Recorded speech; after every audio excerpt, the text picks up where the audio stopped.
Essa história começa na escola, onde a nossa protagonista nos apresenta um garoto que senta ao seu lado. Seu nome é Takamori, mas ela diz saber um segredo dele. Ela sabe que ele é apaixonado por ela, pois desde criança ela é capaz de ler a mente das pessoas ao seu redor. Durante a infância, ela considerava essa habilidade como uma maldição, pois todos a via como um incômodo. Mas ela diz que quando entrou no ensino médio, ela aprendeu a não ligar para o que pensavam sobre ela, não importa o quão ruim fosse. Takamori pensa que a nossa prota, Minamikawa, está muito fofa hoje, e ela fica extremamente envergonhada com isso, e o manda calar a boca em seus pensamentos. Ela diz que Takamori é muito popular com as garotas, mas que geralmente é bem frio com elas. Ela consegue deixar de pensar que ele acabou de chamá-la de fofa, já que nenhum garoto havia dito isso para ela antes. Por favor, se controle, Takamori! Ela grita em seus pensamentos. Ela tenta se acalmar, mas ele repara isso e, acidentalmente, acaba deixando sua borracha cair no chão. Ela a pega e a entrega de volta a ele. No entanto, enquanto ele diz somente um obrigado, ela lê a sua mente que está gritando, o rosto dela está tão próximo, e mesmo com uma expressão fria em seu rosto, nos seus pensamentos, Takamori está se declarando para a prota. Ela se envergonha novamente, e ele a agradece novamente, mas dessa vez pensa que ficou encarando ela por tempo demais. No fundo, Minamikawa está surtando, enquanto Takamori está segurando a borracha e pensando que agora ela será seu amuleto da sorte. A prota começa a imaginar cenas em que Takamori a elogia e se declara, e começa a se imaginar morrendo de vergonha. Até se lembra da vez em que desmaiou de vergonha apenas porque recebeu carinho na cabeça de um professor do fundamental. Ela começa a se culpar por estar lendo a cabeça dele, e diz que por todo esse tempo ela era capaz de ignorar todas as ofensas que pensavam sobre ela e chega a pensar que preferiria que ele a odiasse ao invés de amá-la. Com isso, ela pensa que pode simplesmente fazer ele odiar ela. E já imagina o resultado disso, onde ele a xinga nos pensamentos e ela só ignora como sempre faz com as outras pessoas. Ela começa a pensar em como poderia fazer isso sem parecer muito estranho. No entanto, Takamori a interrompe perguntando se ela poderia lhe emprestar seu caderno de anotações. Ela diz que pode, mas no mesmo instante ela pensa que essa é a oportunidade perfeita, e em seguida diz que não vai emprestar. Ela dá uma espiada para ver se funcionou e imagina a reação dele. Ela acha que finalmente ele vai passar a odiá-la e fechará sua mente. Mas ela logo sente culpa por ter feito isso. Ela pensa que pode ter ido longe demais, mas ao ler seus pensamentos, ela se surpreende por ter gerado o efeito contrário do que ela esperava.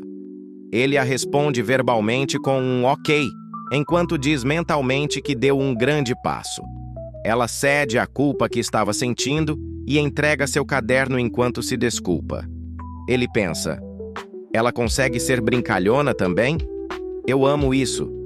E ela fica envergonhada novamente, desejando que ele calhe a boca.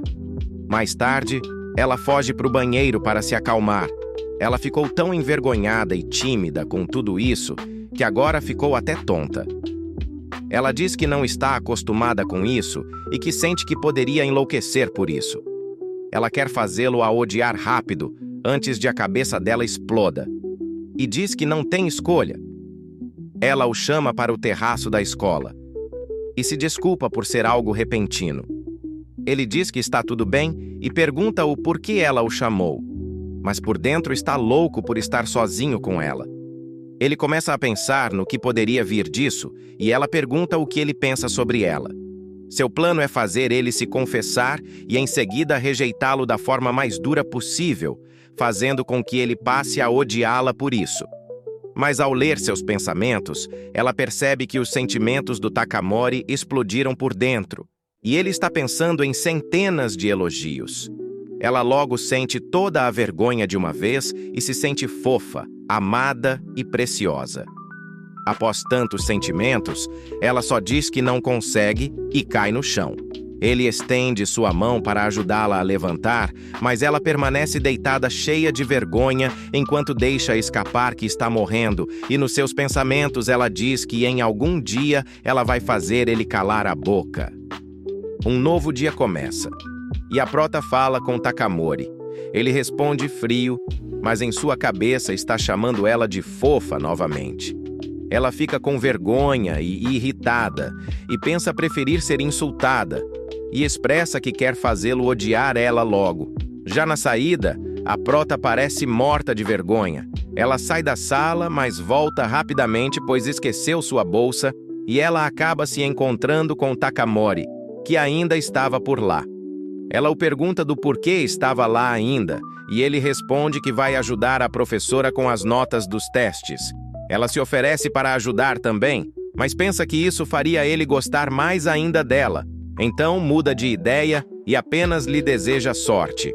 Ela pensa que deve ter feito ele pensar coisas rudes sobre ela e começa a falar para si mesma que finalmente aceitou a sua condição especial e que queria viver uma vida normal e que não quer morrer de vergonha.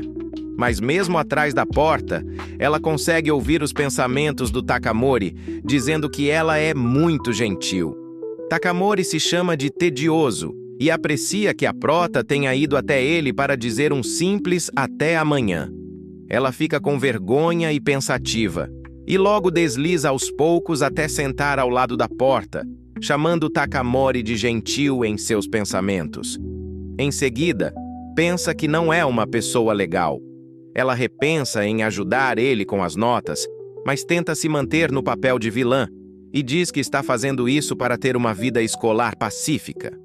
No entanto, ela voltou atrás e agora está o ajudando, mas ele está constantemente pensando em como ela é gentil, e isso a enfurece. Sua caneta está falhando, então ela pede uma emprestada ao Takamori, mas acaba tocando nele sem querer e se desculpa. Ele diz que não tem problema, mas por dentro está se sentindo ótimo por ter tocado nela, como se tivesse realizado um sonho. Ela grita interiormente de vergonha e cai no chão, totalmente perdida na vergonha. Ele pergunta o que houve, mas ela nem consegue responder, mas o culpa em seus pensamentos. Ela percebe que ele não está com vergonha como ela, e pensa que o motivo disso é porque ele nunca se confessou. Então logo pensa que precisa fazer com que ele se confesse logo. E no desespero, ela pergunta ao Takamori se ele gosta dela. Antes mesmo dele responder, ela o corta e pede para esperar, pois chegou no seu limite. E antes mesmo de ouvir qualquer coisa, ela o pede para esquecer isso e vai embora envergonhada. Takamori fica lá, processando o que acabou de acontecer, diz ter se surpreendido com aquilo, e diz que sempre que está com ela, sente que seu coração vai explodir.